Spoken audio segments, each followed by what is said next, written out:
Assalamualaikum warahmatullahi wabarakatuh.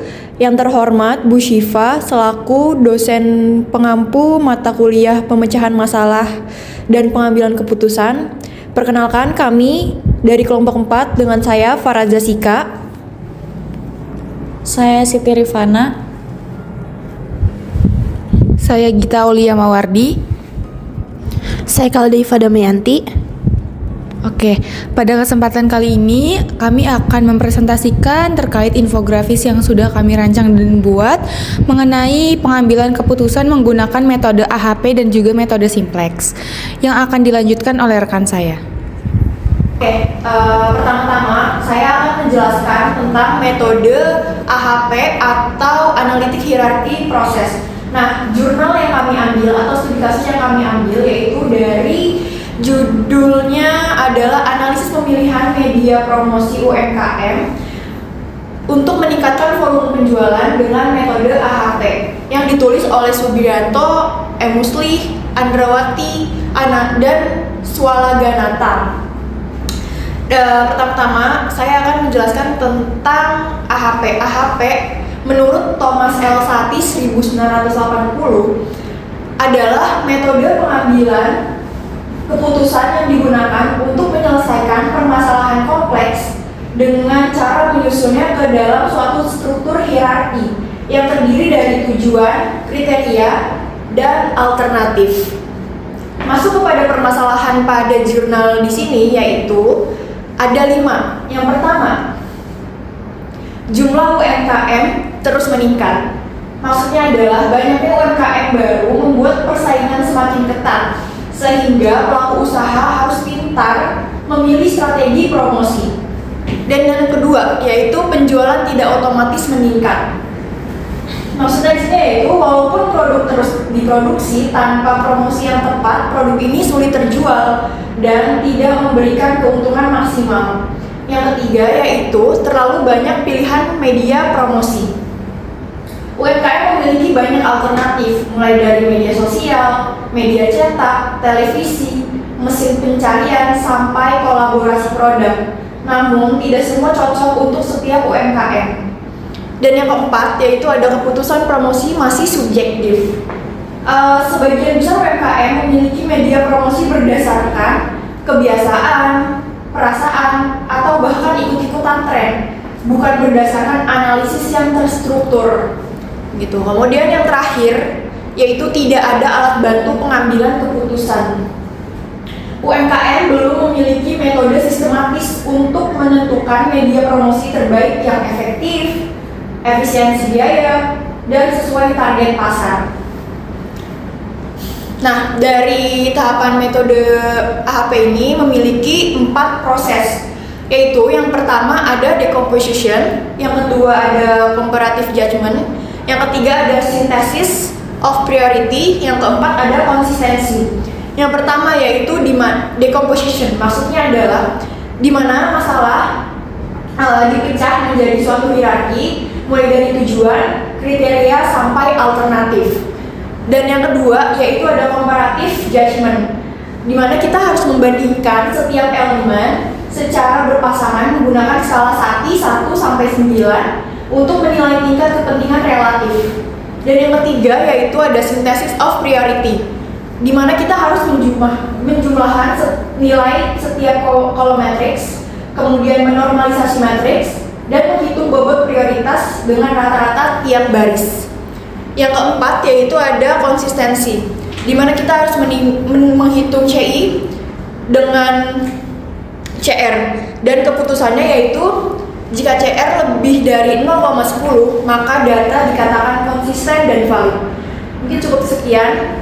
Selanjutnya akan dilanjutkan oleh rekan saya. Selanjutnya masuk kepada hasil proses tahapan AHP. Di sini ada struktur hierarki dari AHP itu sendiri, yang dimana ada tujuan, kriteria, alternatif, promosi produk UMKM. Yang dimana di sini ada biaya iklan, target pasar, waktu untuk promosi, identitas produk, media sosial, media cetak, televisi, mesin pencarian seperti Google, dan kolaborasi produk.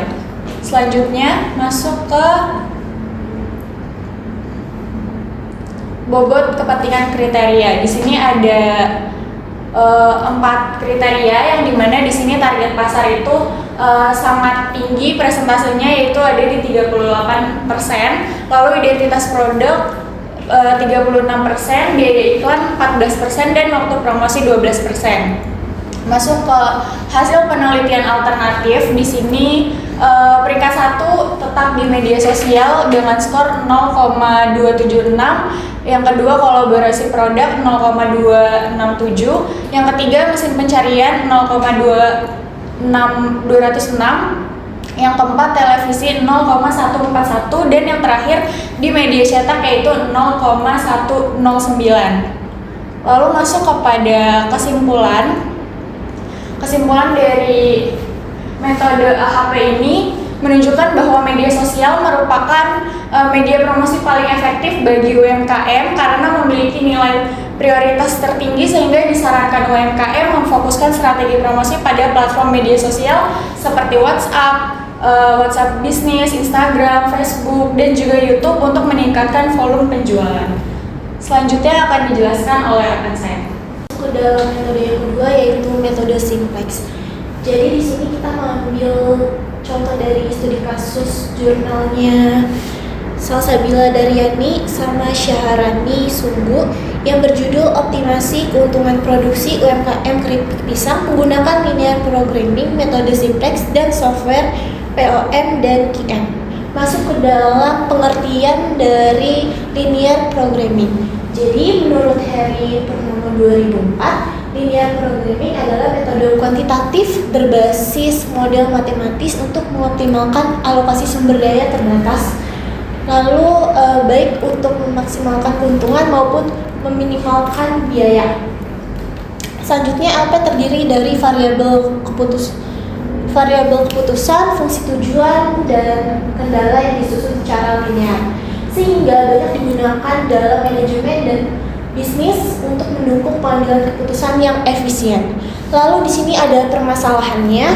Nah, UMKM keripik pisang Pak Tony ini menghadapi tantangan dalam mengoptimalkan keuntungan produksi. Untuk mengetahui keuntungan maksimal, biaya produksi, pendapatan, dan menggunakan bahan baku digunakan linear programming dengan metode simplex. Data diperoleh melalui wawancara dan observasi, kemudian dianalisis secara kualitatif. Lalu di sini ada tahapan dan proses. Yang menentukan variabel keputusan itu ada X1 sampai X4. X1-nya itu keripik pisang 100 gram, X2-nya itu keripik pisang 200 gram, X3-nya itu keripik pisang 400 gram, dan yang terakhir ada X4-nya itu keripik pisang 500 gram. Lalu ada merumuskan fungsi tujuan. Di sini ada rumusnya, yaitu Z dikurang 100.000 X1 dikurang 150 X2 dikurang 250 X3 dan dikurang 175 X4 sama dengan 0. Lalu selanjutnya akan dijelaskan oleh rekan saya. Oke, melanjutkan dari tahapan metode simplex atau linear programming selanjutnya. Yang ketiga itu adalah merumuskan fungsi kendala. Jadi angka-angka ini diambil dari kita mengidentifikasi dalam satu kali produksi itu berapa barang-barang ataupun kebutuhan dari bahan-bahan itu sendiri. Yang pertama untuk pisang sama dengan 2000 X1 ditambah 4000 X2 ditambah 8000 X3 kemudian ditambah 5000 X4 yang lebih kecil sama dengan 20000. Lalu yang kedua ini adalah untuk bahan minyak, yaitu 1000 X1 ditambah 2000 X2 4000 X3 ditambah 3000 X4 lebih kecil sama dengan 12000. Lalu yang ketiga itu ada garam, yang dimana 20 X1 ditambah 30 X2 lalu ditambah 60 X3 ditambah 40 X4 lebih kecil sama dengan 180.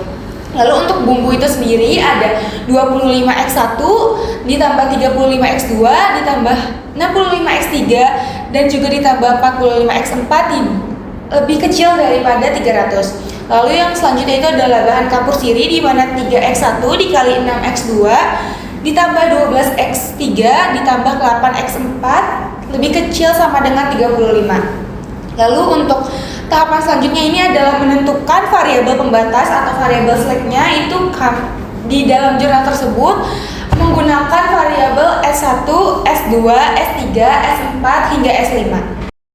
Oke, masuk kepada tahap selanjutnya yaitu adalah menyusun persamaan model matematika dalam bentuk tabel simplex. Jadi dari fungsi kendala yang sudah kita identifikasi tadi ataupun jurnal itu identifikasi dimasukkan kepada format tabel model matematika metode simplex.